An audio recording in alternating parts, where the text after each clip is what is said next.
Not only a three-time Olympian, but Canada's greatest female 800-meter runner of all time. Melissa's peak years were 2015 to 17, starting with gold on home soil at the Pan Am Games, a silver medal at the World Championships, finishing just one spot away from an Olympic medal at the Rio Games, and finally setting the Canadian record in the 800, which still stands to this day. While a student at the University of Windsor, in addition to winning multiple gold medals in middle distance races, Melissa earned a bachelor degree in human kinetics. Melissa Bishop-Nriagu, please tell us where you were born and raised. Oh, I was born in Ottawa, but I am from Eganville, Ontario, which is a very small community just outside of Ottawa, about an hour and a half northwest of the city. Country, grew up in the country. Not, I'm a rural, born and raised athlete. Me too. Yeah. Melissa, why 800-meter running? I don't think I would have chosen 800 if I had my choice back when I made the transition. When I started track and field, I was a sprinter, and I still call myself a sprinter. I don't identify as a distance runner. I know, shocking. You got me hooked already. Okay, great. Fascinating. Fascinating. I started as a sprinter. I was early in high school. I mean, going into high school, I was primarily doing 200s and 400s. And I did do cross country in grade 9 high school. Well, for all of my high school, but it was great training for the events that I was doing in the summer. And so I started as a sprinter. I was decent at 200s and 400s, but my coach obviously could see something I did not. And he suggested we try the 800, and I did not like it at first. No one really does like anything they're not good at first, right? So I just kept trying, and then I started to see success in it, and I eventually switched over to the 800. By the end of my high school career, I started as a 200, 400 runner, and by the end of my high school career, I would call myself a 400, 800 meter runner with cross country in the fall, only because it was great for training. And then when I transitioned to university and my professional career, I fell in love with the sport because it was this perfect mix of speed and endurance, and I still haven't figured it out. Like I do have probably one or two what I would call perfect races for myself, but I don't know. I don't think you can run a perfect 800. It's very hard to do, and I think just the challenge of trying to figure out what works for you specifically in a race that short is primarily sprinting was so intriguing to me. Well, Melissa, I'm glad you switched over. I think track and field Canada's glad you switched over. Well, thank you. And the reason why I say that, Melissa, it is, I think, in my humble opinion, it's the most interesting race. Physiologically, it's the most interesting. So we're going to get into the nitty-gritty of how you came to be one of the absolute best 800-meter runners in the world. And here's how I envision this happening, Melissa, in the hour that we have together. And you've already started this process. I want to talk about this career of yours in 3 different parts. Okay? Part 1 we'll call, what should we call it? Getting really good. Okay. Yeah. Getting really good at the 800. Part 2, however, is going to be getting elite, getting world class. And that's going to take us up to the 2016 Rio Olympics, when you came number 4 on planet Earth. So we're talking elite of the elite. And then, Melissa, because we got to fit this in, so much great stuff to talk about. I know. The third and final segment, we'll talk about post-Rio, which is something I've never talked about yet with any female athlete. Melissa, we're going to talk about trying to be an elite athlete after becoming a mom and all the implications therein. Yeah, I'd love to. Oh my goodness! So putting all that together, what a load of interesting stuff. And we're not even, Melissa, we're not even going to have time to get to all of your interesting stuff. But we're going to cram as much as we can into the next hour because, like I said, let's do it. Your story and your event Melissa, is really, really super interesting. So let's start with part number one.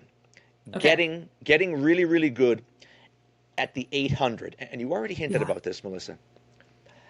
Talk about the process of narrowing in on this distance, the 800. And I've already, you got me super intrigued. You said you come from a sprinting background. Now, what do I know?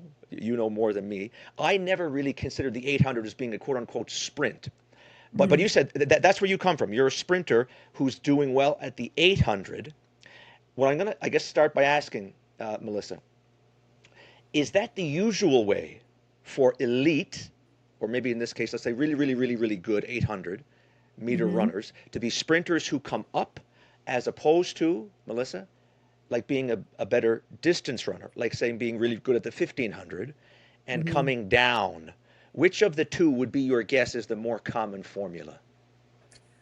My guess it's the sprinters coming up, but I have seen fantastic elite 800-meter runners that have come down probably no higher than a 1500-meter race. I think the energy Yeah, systems switch over at the yeah, 15.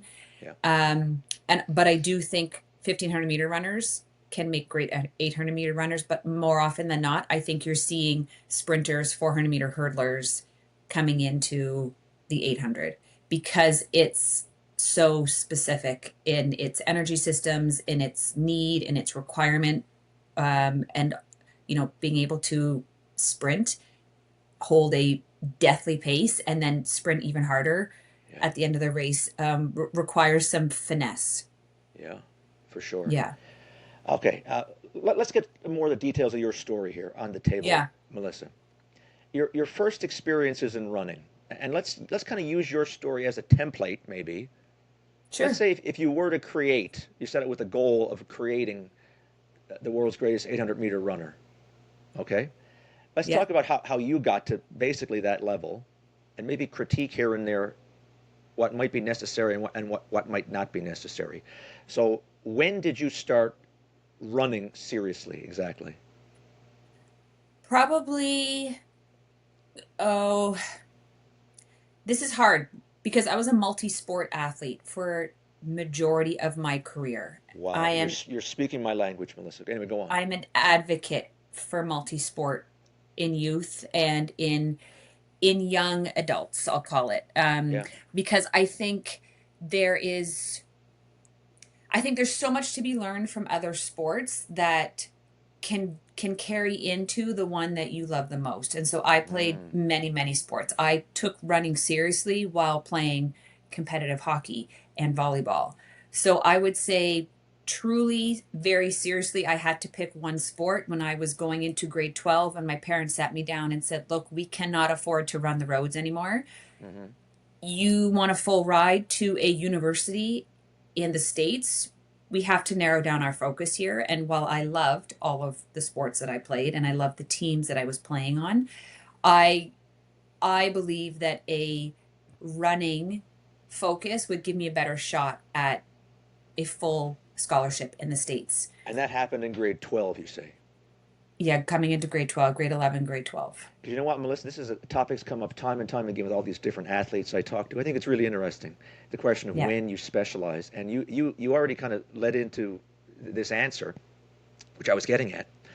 You're probably suggesting, like, say, if your goal was to set out, I'm going to take this human being and create the world's best 800-meter runner. Yeah. I acknowledge a bizarre goal that would be, but let's say if Sure. you're living in a robotic society and that's what you want to do, you're saying you probably would not take the kid and say, all right, we're going to train 800 meters and get you to peak, in your mid 20s, whatever it may be, and be the No. Olympic champion. The pathway, in your opinion, would not be to start them as an 800-meter runner as a kid. No. No. Yeah, No. I don't. multi-sport. Multi-sport is I will die on that hill. That is, I am very firm in my belief that multi-sport is the way to elite level athletics. Fantastic, Yeah. fantastic. Just out of curiosity, and for all the track enthusiasts out there, we're talking about Yeah. these different races and the differences therein.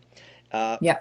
Anyone come to mind a particular athlete that you've come across who would be a really, really good 800 and 1500 meter runner at like an elite level? Who could do both really, really good, Melissa?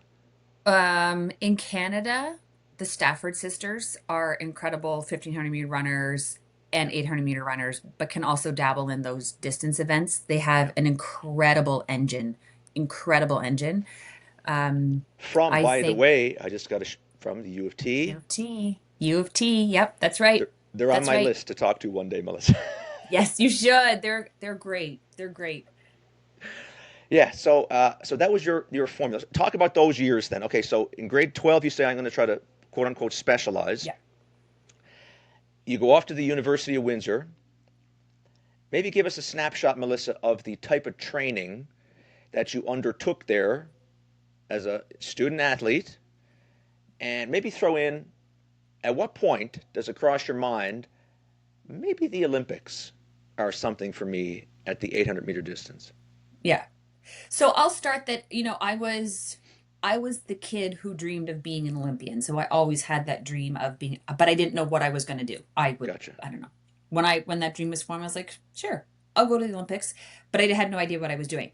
When I started to like get into sports and like refine my abilities and I really could learn more about my body and what I was good at, running became more at the forefront of that's where my talents really lied.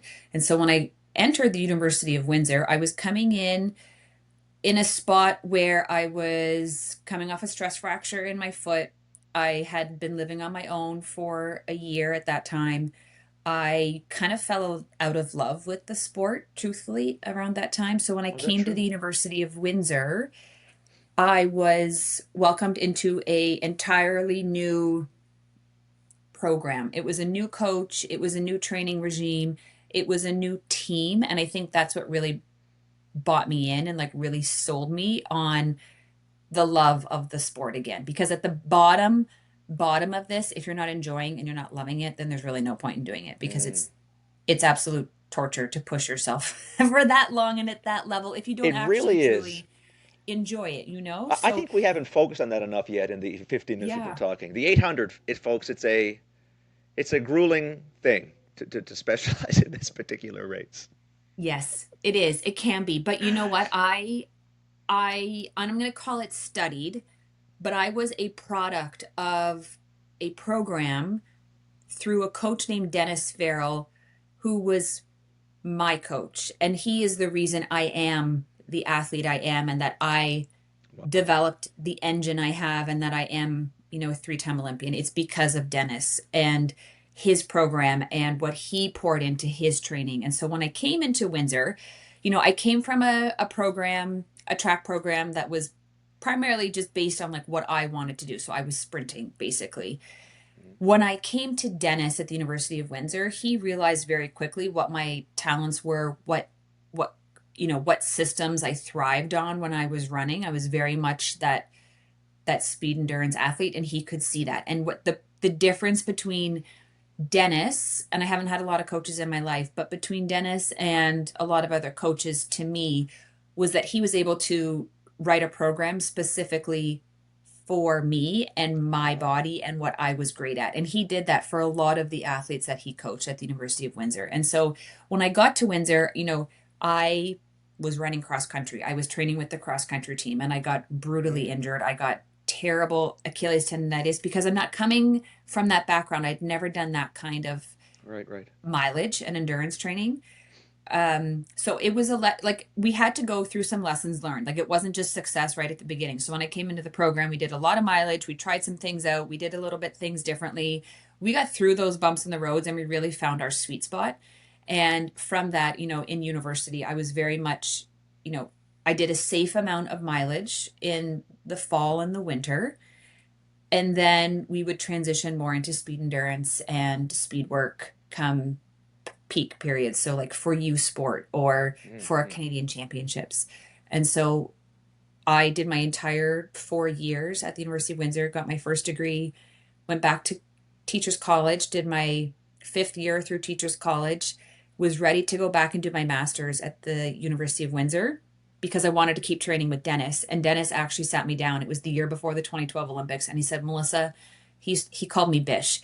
He said, Bish, I think we need to actually focus on making the 2012 Olympic team. And so And that was a year before, you say? that was a year before. That was 2011. And so Yeah. don't get me wrong. We had started to see glimpses of, I was having a lot of success. We were over in Europe racing. We were, at that time, they had two times that you had to run an A standard and a B standard to make the Olympic team. Mm-hmm. We were flirting with the B standard already. And so Dennis's thought was, if we put all of our time and effort into this, what could happen out of it? And I've actually debriefed with Dennis on this, in years since past, but since we've had time to reflect. And he said, actually, the goal was really 2016. 2012 was just like the buy-in, like maybe we'll try it, to give you something to work towards. And it actually ended up working out. So this is going to be a beautiful segue, Melissa. Yes. The last section, we're gonna conclude section 1, the 2012 games in London, and then we're going to talk about the next quad when you became world class. Yeah. And we're going to talk about the way that you became world class in that quad. But as a segue into that, what I'd like to say, there's focus now on, okay, in 2011 is when you say, okay, let's really now take this seriously. Not that you weren't taking it seriously, but 2011 you said, let's try to make the next Olympics in the next year. What did that mean from a training perspective? What changed in 2011 leading up to the London Games in 2012?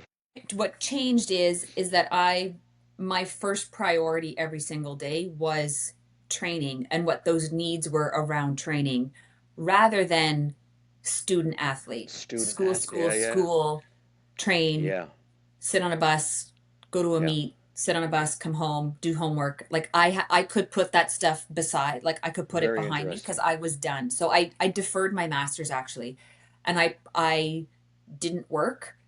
Training was my full-time job. I actually went to my small community that I was raised in, like asking for donations to help me on this journey, because at that point I wasn't a funded athlete either. And this, if I'm not working, then how am I paying my rent and my groceries? So, I did ask for sponsorship, and they graciously did, to allow me to, get to training camps and get to races and to be able to pay for the things that were related to sport. So I would say I got an altitude tent. We flirted with the idea of like what it would be like to start sleeping at altitude. And so I would start sleeping at altitude. That, Melissa?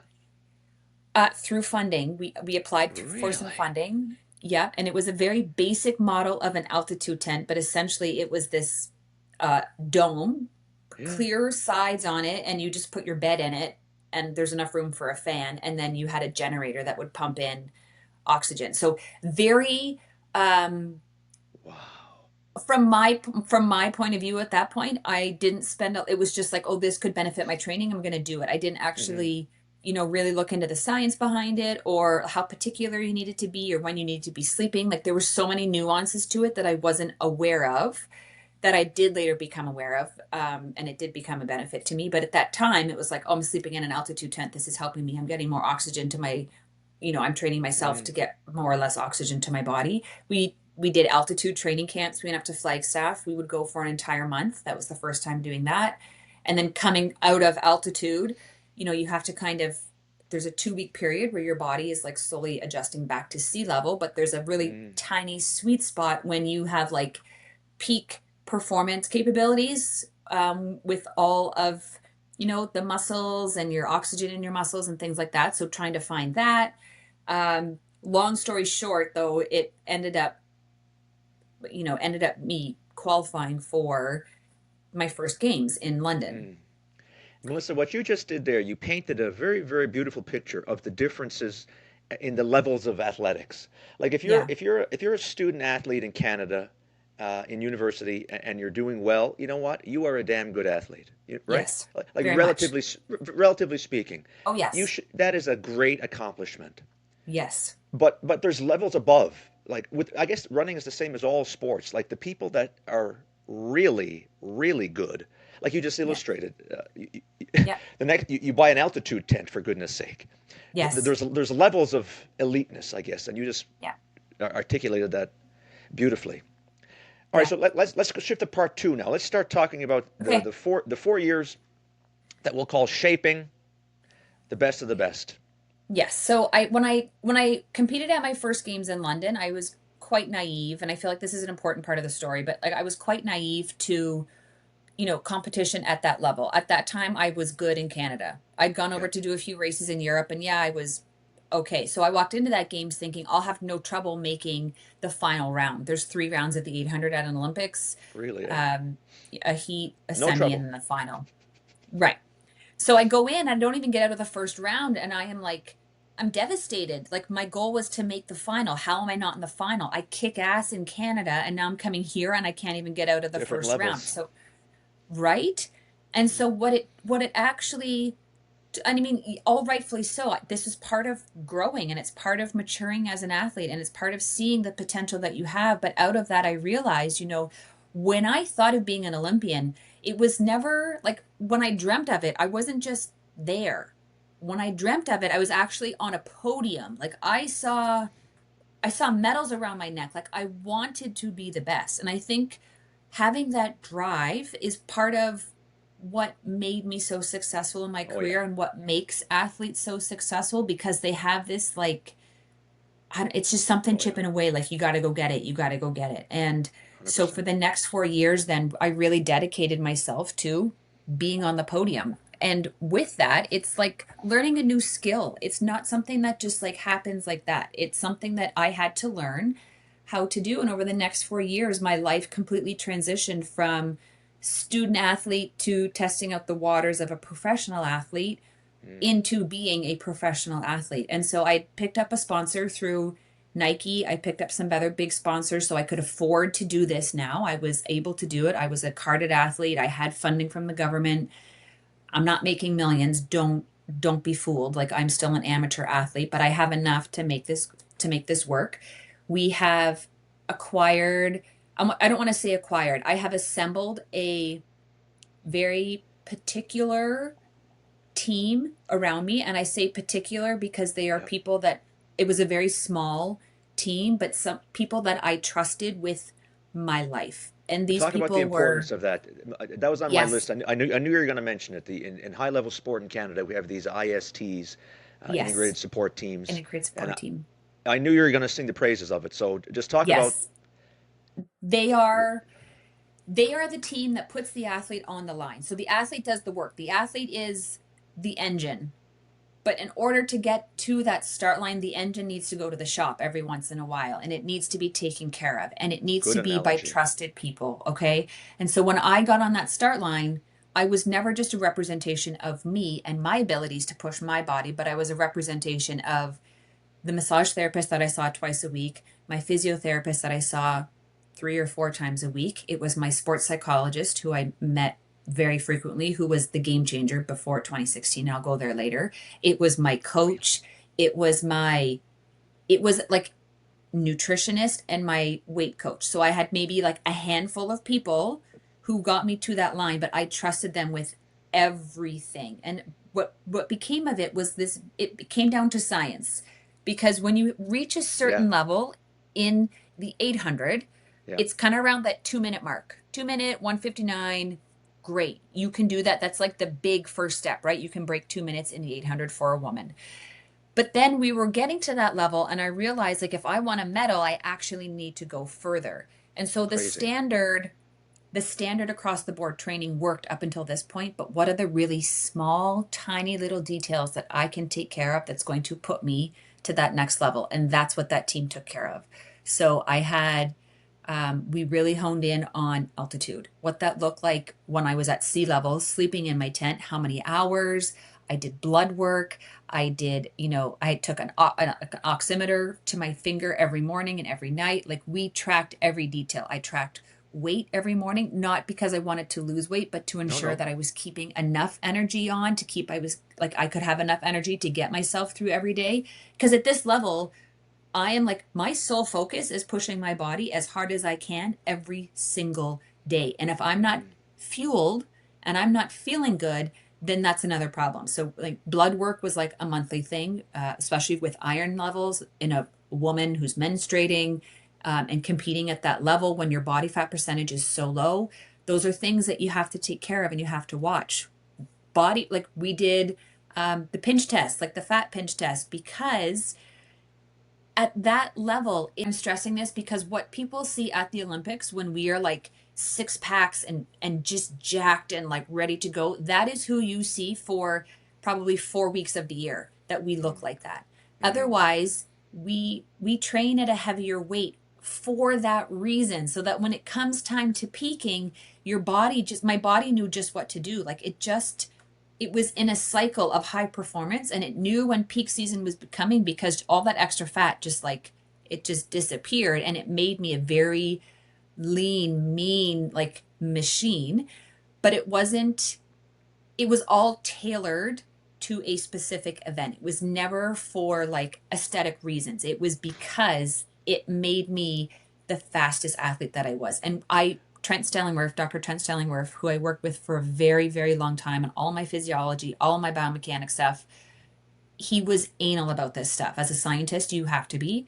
He tracked everything. We have blood work and body fat compositions for years and years and years. And the graph on this, I wish I could show you the difference between 2011 to 2016 and how it's related to performance. It is like textbook science. It's incredible. It's so exciting to look at, for me anyways, because I did that. That's me. I did that. So yes, those small people doing all those small details led me to become elite.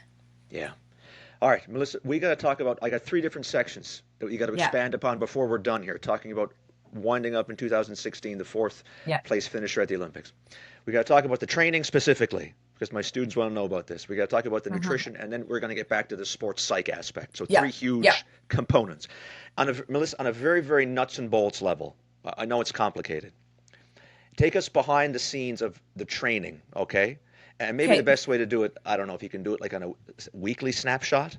Sure. And I know it trains throughout, like whatever's convenient for you, okay? So I actually think I'll go by season, because it tends to look the same once you're in the season week by week. So we would do a base season, which would be probably end of September to the wintertime. And essentially it's miles, heavy lifting, and lots of reps, like high rep lifting, lots of food, lots of fuel, and you are just grinding it out. It's the not pretty season. It is not a time to be like it's the toughest season, I would argue, is base season, because you take your fitness for granted too when you come back from some time off. And that's another piece that we should talk about, is the recovery side of that. When you're at that level, how important recovery is. But for now, we did a base season, September to winter. We would then do like a mini peak season to allow us to get through indoors. So we would run indoor races overseas, because they have the best, fastest indoor tracks, sometimes in Canada too. I trained indoors at the University of Windsor. So a mini peak season. So essentially we would just like offload on the weights, not as heavy, just something quicker and lighter. And then the training would be reduced just like a tiny smidge, because I need the base of the program to back me up when I get to August and I'm doing very minimal work because I'm peaking. I need this base in order to back me up. So in the base, when you're talking about high mileage, you said, give us an indication. What does that mean for an 800-meter runner? Like, what would be the longest run, let's say, like in a workout? So this is, I never counted miles. So this could come up, like, I'm not sure on miles or kilometers, but in minutes, I would always go in minutes. My longest run was on Sundays. Yeah, we went by minutes. So is that typical? No. For 800? Well, no. Most people that I know count kilometers, but Dennis and I never counted them. He always counted minutes. So then I counted minutes then. So interesting. I'm changing subjects, but there's an 800-meter right now from the UK. Her name's Keely Hodgkins. She is a Olympic champion. Olympic champion, just ran the world record indoors. She's a true sprinter, more of a sprinter than I flirted with distance. Keely is a true sprinter. She does, like, her longest run is 20 minutes. Like, that's it. She's a true sprinter in the 800. Myself, I was And not. I was more on the endurance side. So I was a 45-minute run, 45 minutes. longest on Sundays was That's 45 minutes. That was my long run. And then wow. during the week, my max long run would be 30 minutes, but we would do doubles. So during the week, so this is an important component. In base season, we would do doubles. So 3 times a week, 2 or 3 times a week, we would Right. do a run in the morning, we Yep. would lift in the afternoon, and then we would do a workout in the evening, just so that we could get enough kilometers on our Wow. body. And Dennis knew me because he knew my body would break down if we tried to do this all in one session. So we had to spread it out over the day, which most athletes do because it allows time for recovery in between as well. Mm-hmm. So Mm-hmm. we broke it down into 2 separate parts, and we didn't do it for long. Maybe only 4 weeks of the year we would do doubles, just to get more mileage on my body safely. Mm. Okay. All kinds of fascinating stuff there. What would be Yeah. the shortest thing you'd do? So then we transition into like competitive season, and that's when all of the load gets stripped off and you get back on the track. So during the fall base season, we're never on the track. Like I don't put spikes on. It's all basically on roads or on trails. And And so in sorry, the peak because that's season, interesting too, Melissa. Sorry, how yeah, long do you go with no spikes? What's the period of no spikes? How long? oh, probably 4 months. See how, look, folks, again, that ties back, Melissa, to what you're talking about, specialization, even at the highest level. Yeah. Like Yeah. you race in spikes, but you're not Yeah. training Yeah. with them for a long time. And the reason is because it's a well, you can It's so it's demanding. It's a hell of a thing to it's ask your body to withstand, right? yes, it's very demanding, and it's very much, especially with the new shoe technology, it can it can be quite dangerous. But I do know people who it does work for, so don't get me wrong, this has just worked for Mm, me. hmm We never touch spikes in the fall season unless it was like a cross country spike and it was muddy, but it was not anything that was like putting me on my toes and on my calves like mm, at top speed. um, so then we would transition into the peak season, which we got on the track, and the load then became speed endurance on the track. And so we would transition then into more speed work and more speed endurance. And so one of my favorite workouts that we would do, it would probably close to peak season, probably like 10 days out of a major competition. We would do 800-meter breakdowns. So it would be some component of a couple intervals tied together. So it would be like a 200 plus 200 plus 200 plus 200 on like very short rest. Our rest was incredibly short. That's, I think, was Dennis's magic, is brutal. in our program we would run these really hard distances, have a really short break, and then go at it again, and just kept pushing Wow. and pushing. So you had to run it at race pace, and it was grueling, but by the end you could put together what a Mm, potential 800-meter time could be. I mean, obviously it's not going to yeah, be that because cool. you've had rest, but you're giving yourself an opportunity to kind of think, oh, I'm there, A I can sense of do what it that. looks like. Yes. Yeah. And then one of the other things that we do that I think is quite important to my transition between 2012 and 2016 is we started doing race scenarios. So at the Olympics, you race a heat and a semi back to back, and then you have a day rest, and then you race your final. The semi is always in the morning. The heats are always in the morning, sorry. So we would actually do like dress rehearsals basically. So I would do a hard workout in the morning at home. I'd come back the next day and do another hard workout. I'd have an easier day or something similar to what would be an off day. And then I'd come back and do another hard workout on the day of the final. It's And that, I so, think, so fantastic. yeah, that was another reason why I think we were able to. That was a reason why early on in my career, like even after the Olympics, I found myself getting to the final and I was exhausted because we don't have enough athletes in Canada to warrant us having heats, semis, and finals. There's just not a big enough population. Mm, In the States, they can, and in Europe, they can, but I was never exposed to that many rounds. And so we had to simulate rounds in our mm, training in order to, get used to it. And those were like the tiny details that we did that allowed me to be great on that day. yeah. All right, Melissa, let's talk about nutrition. Yes. I'm just going to put it open-ended to you because I feel once you get started, you could go.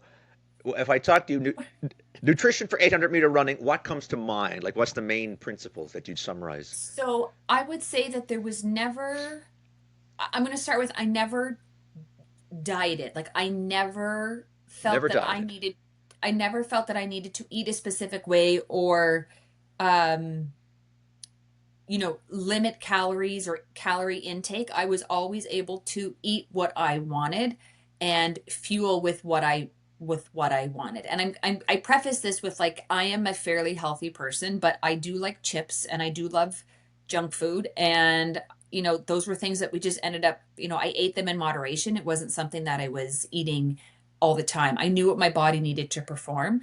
So I actually had a breakfast, and I was just thinking about it the other day because breakfast was my favorite meal of all, and now I have a very Me hard time too. eating breakfast. I have a hard time eating it now, and I I'm don't know. sorry I to hear wonder if that. it's me too. But my breakfast was two scrambled eggs with an English muffin and peanut butter. First coffee, then breakfast. Um, but that was my breakfast for years and years and years because I knew it sat well in my stomach. And so I think part of the nutrition that we choose is food that makes us fueled, for one, gives us enough energy, but also that sits in your stomach well while competing with nerves, because I think there's a fine balance there. And people don't realize that, Melissa, but so many Yeah. athletes have brought that up. Like you could Yeah. throw the science is wonderful and what works in Yes. theory. I'm a human organism with a brain, and Yeah. if this does not feel good, it all goes out the window. No, that's right. That's right. And so I think my nutrition, and maybe we'll get to that in part three of this, how it changed after becoming a mother. But in this stage up until 2016, it was very specific. So we talked about, supplement. I had to supplement because I wasn't able to eat enough food. So, but also here, there's this too, like as a woman, I was still menstruating. I wasn't losing my period while training at this level. And that tends to happen and tends to be the first indicator of Hmm. not enough energy But that never while happened to you. competing. No, That's because interesting. it is, but I also credit my team for that because we paid so much attention to Hmm. those details, to the blood work, to the iron levels. How much fuel do you have? What's your weight? Like those were details that we took care of.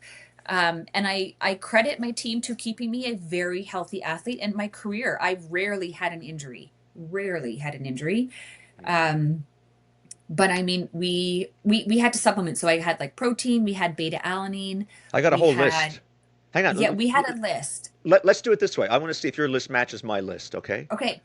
You just give a short comment, maybe yes or no, and maybe a quick comment about my list Okay. here. Ready to go? I'm All right. ready. Rapid fire. Creatine. No, Never did the creatine. never did creatine. No, it wasn't it like we there was just no need for it with what we were doing. I Okay. was able to get what I needed elsewhere. Never did the creatine. Caffeine. Now you said you love coffee, right? Yes.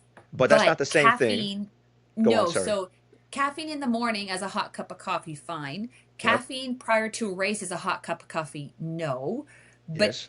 caffeine tabs we Yes. experimented with a little bit, but I could never quite get it right. But I actually at the time when I was competing, had a friend in the States who started a company called Run Gum, and it was caffeinated chewing gum.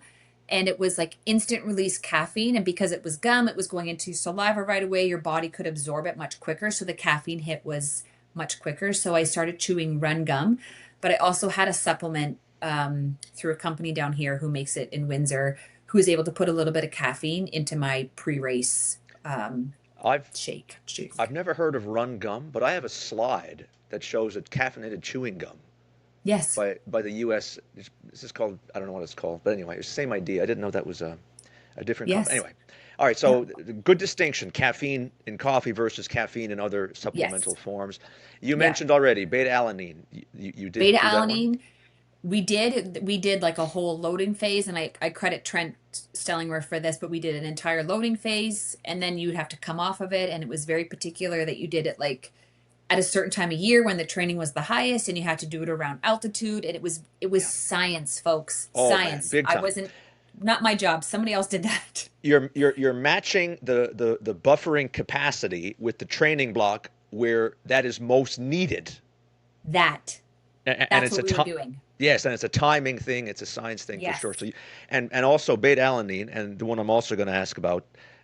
These are like your sport, Melissa, is the quintessential sport Right. for buffering Yes. the negative Yes. consequences of lactic acid. Yep. Um, anyway, so you did beta-alanine, Yep. sodium bicarbonate. Nope. You never even tried? Nope. Don't even know what it is. Okay, it's another buffer basically. Okay. Yeah. Uh, No, we never did that. Same thing as beta, not the exact same thing, but like the idea, same idea as beta-alanine. Sure. Okay, so that's a no. How about Melissa? Beetroot juice. Nope. Nope. But very late in my career, we used um, the company down here is called Grupo Nutrition, and he could make me pre-race things. But we started buying. It was similar to Noon's tablets, the hydration tablets. He was making me a custom version of that with beetroot juice for hydration needs. But I'm guessing it was more for a taste versus any kind of physiological effect. Melissa, this is why you're here. We want to know what goes on in the real world. The Last one on fancy my stuff. last one on my list. You kind of alluded to this. Did they ever have you on an iron pill? Yes, iron. I still take iron to this day. Iron is so important for female athletes, and I was anemic first year university. Couldn't figure out why. I was so tired and I couldn't train and there was no results. And yes, I was on an iron supplement. I still am till this day, but the blood work was a very good indicator of where I was with my iron. And so we could Hmm. either up the dosage, keep it the same. The blood work was our telltale sign of, are you fighting an infection? Absolutely. Are you gonna, like, is sickness coming? Do we need to double up on vitamin C and vitamin D? Like, those, vitamin D was another supplement we took, especially in the winter, um, because we live in such a gray winter here. It's not really that bright and we are inside a lot. So we took vitamin D also as a great absorption of calcium, which would For later sure. come into play after babies. We're gonna get there. We're almost there. I do have a last Yeah. thing about nutrition, and you Yeah. kind of alluded to this, but I love Yeah. asking athletes this too. Um, did you count like grams of carbohydrate, Melissa, or grams of protein, or was your strategy more intuitive? Definitely more intuitive, but I will credit my sports psych, or not my sports psych, my sports nutritionist. She would just say, she would give me examples of meals and she would just count it in her head and be like, yep, yep, that Okay, checks the okay. boxes, checks the boxes. Have this many pieces of toast, have a handful of almonds, or like, I need you to eat more than eggs. Like, she would do it, but that was not work that she didn't provide me a menu. I won't say that. It was very much intuitive. Like, I know if I'm hungry, I need to go Yeah, grab a meal that's gonna, like, it's yeah, got protein, it's got a carb, and it's got something else because I'm starving and my body my muscles need fuel right now. for sure. Yeah. All right, listen, last thing I'm going to say, we are going to start talking about athletics post motherhood, but you mentioned, Yeah. I know you want to talk about the value of the sport psychology in your Yeah. career. So just talk about that aspect of the whole thing. Because by the way, Melissa, Hmm. I mentioned this in my email. One of my students wanted to ask this. He just set the U of T record in the 600. Oh, Okay, and he said, "Here's the question I want you to ask her," and it was like a sports psych related question, like okay. how do you get your mind ready, Melissa, to Yes. achieve these unbelievable performances in middle distance. So I'll let you go. Talk about that Yeah, component of so your career. it's something that is also not done just like this. It's something that requires practice. It's something that requires work. It was very much a part of my day. I had to build it into my day. Was it something I had to do every day? No. But when it got close to competition season, it's something that I heavily relied on. I have and still am very close with my sports psych. She was a fantastic, fantastic person for me. But essentially, having a sports psych allowed me to air my cautions and air my fears around performance when I didn't feel that I could air it otherwise. And so I knew I could trust my team enough. Like, I could tell any of those handful of people that I listed earlier, I could tell them all of my fears. But if to the general public, if I told you what my fears were when it came to a race, you would laugh in our face because they're not truly real fear. Like, it's not like a fear of spiders or a fear of Yeah, falling yeah, or a yeah. fear of heights. It's a fear of losing. It's a fear of, um, you know, not doing what I'm supposed to do? Am I able Yeah. to do this? Am I capable of doing this? There's so much pressure, managing the pressure, managing the nerves, especially when it comes to an Olympic Games. When I reach an Olympic Games, and I will tell you in 2016, when I stood on that start line, Hmm.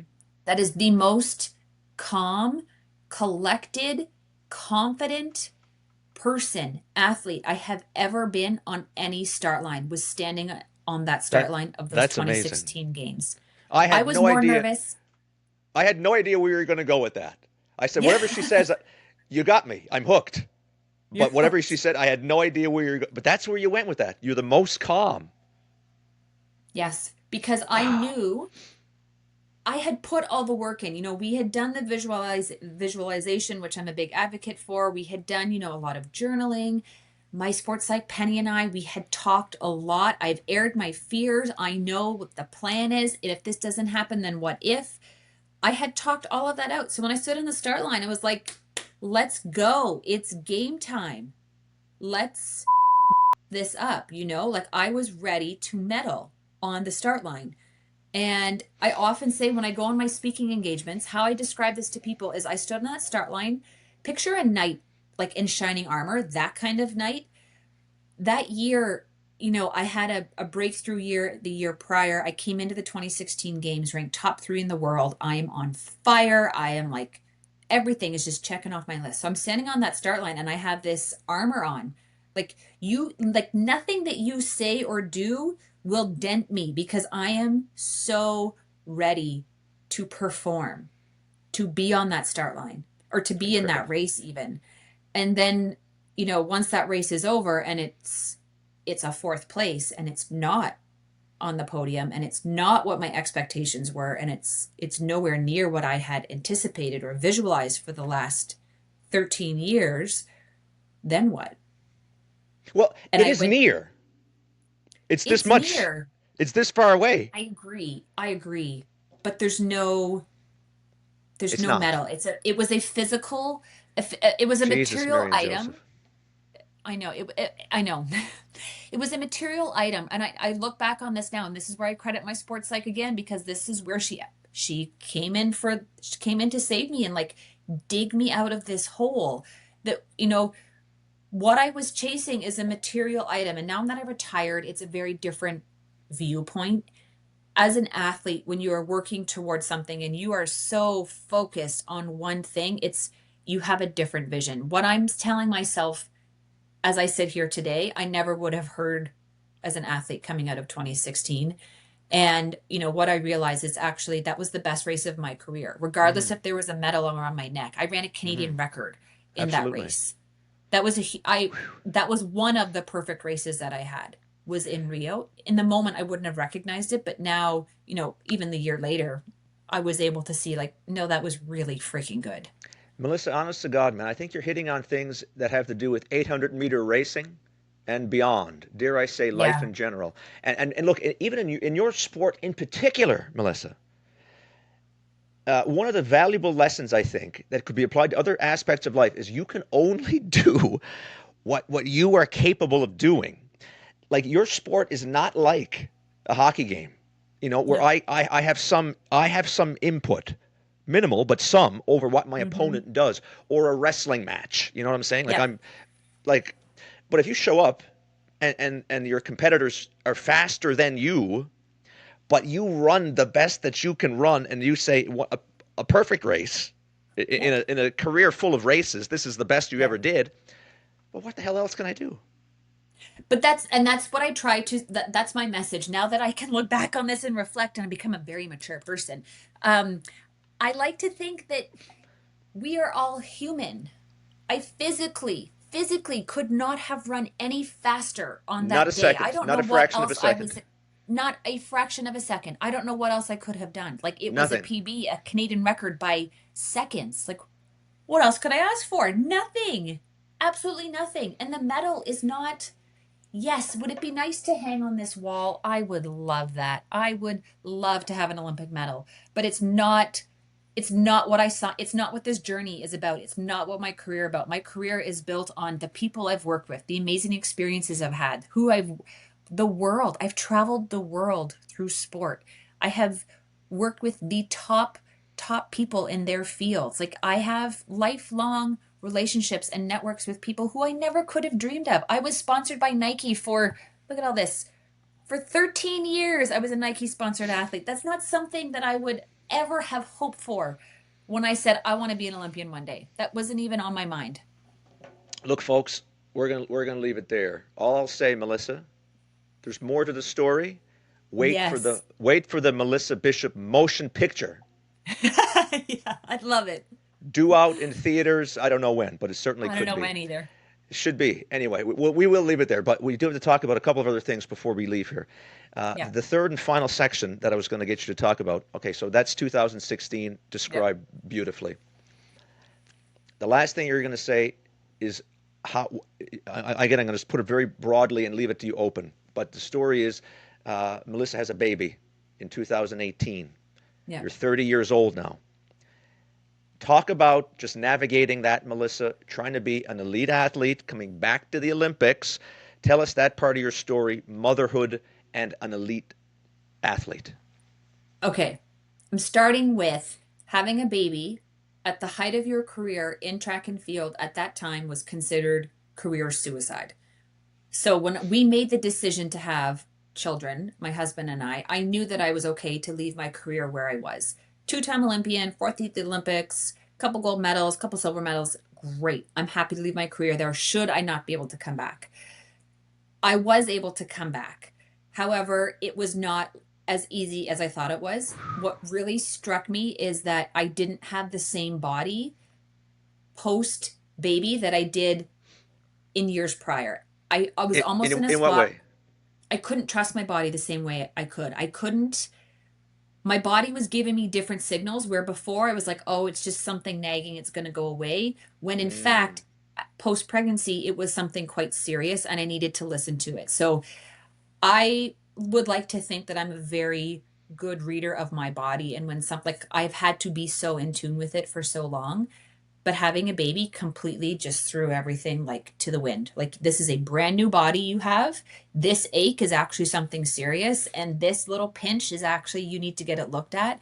mm, And from a fueling perspective, I was a nursing mom trying to come back to high performance sport. And at that time, there wasn't a lot of research done, not a lot of research in, return to sport after pregnancy, but I did have the best team around me. But from a fueling perspective, my nutrition, this is where my nutritionist really changed the game. She she was pleading with me, begging me, please, you have to eat more. Because what was happening was I was, I mean, when I was ready to come back to sport, my daughter was probably around 2. We went through COVID. I'll put that there too. We had COVID in there. So I actually had another year to prep for the Tokyo 2020 games, which was a godsend mm. for me in terms of Yeah, training yeah, because I yeah. needed that extra year to, get all the bumps and the bruises and all of that stuff out of training.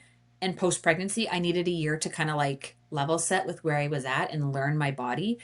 Um, but what changed very much was just the balancing act of who I needed to be and when I needed to be that person. I couldn't bring my daughter to the track because it was such a distraction.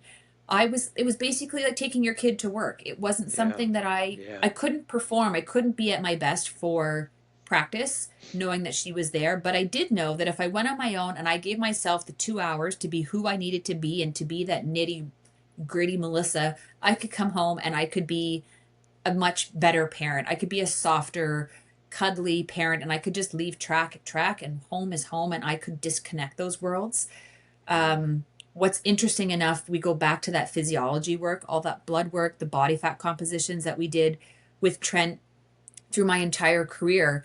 When it got to post pregnancy, a woman's body is incredible, like absolutely incredible after she has a baby. So I stood on the 2016 start line, not hmm. 2016.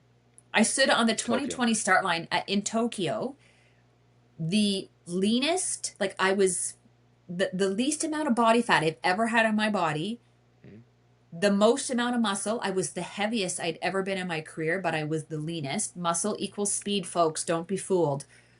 Leanest, heaviest, and still getting a period and a mother in Tokyo. And my nutritionist looked at me, and I know I was running, getting ready, and she goes, how did we do that? Yeah. How do we still have someone so, a woman especially, who just came back from being a mom, to be carry as much muscle as she's carrying? And you guys don't like, I'm an 800-meter runner. I'm not like a bodybuilder here. Like I'm carrying a lot of muscle for my event. As lean as I could be, such little body fat, and still menstruating, and still running wicked fast times. Like it was wild to me. Absolutely wild. What science can do, proven science can do, some hard work, and just being able to just buy into the process. Well, you said what science can do, Melissa. You deserve a lot of the credit too. The human Thank being you. that wound up in that spot. Thank Melissa, what you. can I say? You got an amazing career, an amazing story. Um, we could talk all day, but we do have to go. Before we go, Melissa, the Yeah. last thing I usually do with athletes, I play a little game with them called 10 questions. It's like a Okay. rapid fire type of thing, where you just Yep. shoot off, and we can still learn about Melissa and 800-meter running. If you have a few more minutes for 10 A few more questions, minutes. Yep. Yep. here we go. Okay, 10 questions with Melissa Bishop-Nriagu. Question number one, Melissa. I try to make these as evergreen as possible. This just happened, and this interview will air pretty soon too. So I'm going to ask this question, and actually, who knows? This question might resonate in the annals of Canadian sport forever. Question Yep. number one, Melissa. Give us your analysis as to why Team Canada lost the gold medal at hockey. Oh my gosh. Why did we Are you, lose a gold medal? are you a hockey fan, or do you have any comment here? I'm a hockey fan. I don't know that it was like a. I think they outplayed them. I think our Canadians outplayed the Americans. I think We did. sport is sport has no feelings and doesn't actually, like, sport is just sport, and I've learned that it doesn't always go the way you want it to go. And I know this is a very like middle level ground response, but that's what I think. That is the kind of thing we're looking for. I keep that in mind when I get to question number 10. Okay. We got stuff we can keep learning here about sports and life. Okay. Let's get back to 800-meter running. Yep. Talk about the super shoe revolution. Ooh, super shoes. I wish I had them when I was going through, because then I That's think, for damn sure. what, because I ran with them in Tokyo in 2020, and they were incredible. They tore my Achilles apart, which is why we only wore them for like races. But the super shoes will forever change the landscape of track and field. More biomechanical thing, not my area of expertise, but I thought I'd ask you. All Yes. right, question number 3, keeping with physiology. Melissa, every athlete gets asked this. Please tell us, what is your 1 rep max bench press? 45 pounds. We are not bench 45 pounds. pressers. Not bench. We do like, we're Olympic lifts. We train as speed athletes in Olympic lifts, but Yes. Yes. bench press is not. I don't need that to run I'm, a minute 57 and I- 800. I'm, We do some other it's stuff. It's a joke, but for the record, she can bench press more than 45 pounds. Yes, Anyway, probably. I'm interested to hear what your answer to this is. It's more relevant, but maybe you might Okay. not have an answer for this either. That's why I'm asking. Do you know, as you sit here, what was your highest ever VO2 max? I wish I could tell you my. I hold it at the University of Windsor. We did all our VO2 max testing Oh, with do you really? Dr. Milne at the University of Windsor, and I still hold the record. Um, But not a I metric. don't know it. Not. That's fine. Okay. Question If number I 5. know it, I'll email it to you. That's fine. But it's the whole record holder at the University of Windsor. Here's the Yeah. last one. Okay. There might not be an answer for this either, but question number 5 is there a metric that is most important for 800-meter running?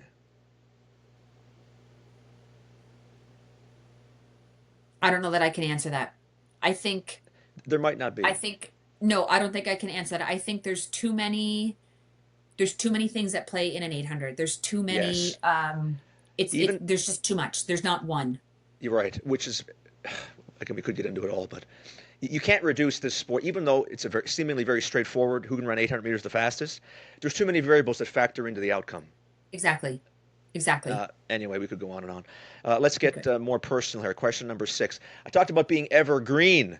I wish, Melissa, we Yes. were talking at Christmas You and I both have a love of Christmas. I could show you my Yes. decorations. You could show me your decorations. What is your Yep. favorite decoration for a Christmas tree that you've collected?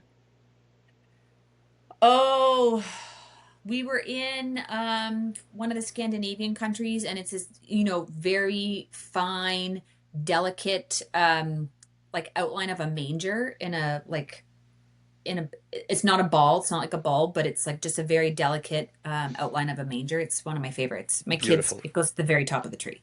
Where did it come from, you say? Somewhere, one of the Scandinavian countries. She collects them, folks. I wish it was Yeah, Christmas. We could see it. Anyway, you could. we're almost done. Question number 7. Uh, just a multiple choice question. Which group of athletes in general is more masochistic? In other words, they enjoy pain more. 800-meter runners versus marathon runners. Who Marathon are the big? runners. Are the bigger really? Because Marathon. they do more. That's They do more. I could never even flirt with the idea of doing a marathon. I kudos to anybody who can run that long, that fast. they might say your group, but They anyway. may. They may. I think you guys have a higher on a pain scale. You guys wind up registering higher numbers, but they probably have a prolonged lower number. Would be my That's fair. guess. Yeah, I would agree. Anyway, question number 8. What was your favorite course in university? Got a Bachelor of Science in Human Kinetics, is that right? At the University Yeah, of Windsor? Bachelor of Human Kinetics and a Bachelor of Education. But my Folks, favorite course do we actually have the right was person here? Practical, real world, academics, she's got it all. Anyway, what was your favorite course? my favorite course was actually my first year. It was an intro to, or was like an English class of sorts, but it basically taught me the English like the proper way to like write, how to cite sources. It basically taught you how to be a university student and to how to punctuate, and it was one of my favorite classes. I still have the textbook. Not that I'm a student anymore, but I held on to the textbook because it was imperative to my entire student athlete career. Wow. Not at all the answer I was expecting, by the way, but No. anyway, that is the answer. Last two, what best book that you've read recently? Hmm. You guys, I have 3 children. I don't have time to read right now. We are reading like kids' books. That is the answer. That is a good answer. And okay, last question, Melissa. You talked about this. We talked about it. We're going back here. The root of this question is the 2016 Summer Games when she finishes one spot off the podium. As we leave here today, Melissa, first of all, thank you again from the bottom of my Of heart. course. We could talk all day, but we, Yeah. we do need to wrap things up. And in doing so, if you could share a message about dealing with, let's call it failure, and I'll leave you to take it from there.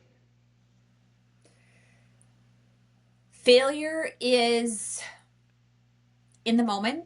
It's quite devastating. It's something that you don't expect. You set this goal and you don't get it.